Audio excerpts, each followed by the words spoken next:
जिस जगह का उद्घाटन करने के लिए माननीय प्रधानमंत्री जी आ रहे हैं, उस जगह का नाम भारतीय जनता पार्टी ने प्रेरणा स्थल रखा है। वहां 3 मूर्तियां बहुत बड़ी बड़ी लगी हैं, 3 महापुरुषों की।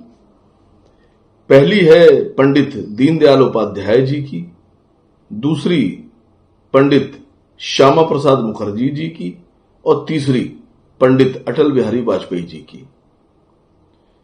तो मुझे लगा कि ये प्रेरणा स्थल है या पंडा स्थल है।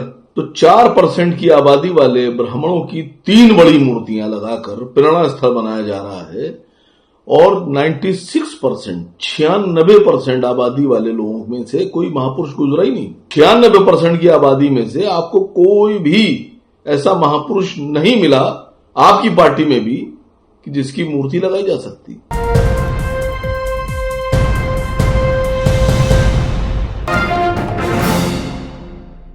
आज लखनऊ में माननीय प्रधानमंत्री जनाब नरेंद्र मोदी जी एक उद्घाटन करने आ रहे हैं। जिस जगह का उद्घाटन करने के लिए माननीय प्रधानमंत्री जी आ रहे हैं, उस जगह का नाम भारतीय जनता पार्टी ने प्रेरणा स्थल रखा है। मैंने सोचा कि मैं देखूं कि इस जगह से क्या प्रेरणा मिलती है। तो मैंने पाया कि वहां 3 मूर्तियां बहुत बड़ी बड़ी लगी हैं, 3 महापुरुषों की। पहली है पंडित दीनदयाल उपाध्याय जी की, दूसरी पंडित श्यामा प्रसाद मुखर्जी जी की और तीसरी पंडित अटल बिहारी वाजपेयी जी की। तो मुझे लगा कि ये प्रेरणा स्थल है या पंडा स्थल है। पूरे भारतवर्ष में ब्राह्मणों की जो आबादी है वो 4 से 5%, जो सरकारी आंकड़ा है वो है 3 से 5% के बीच। मैं 4% एवरेज माने ले रहा हूं।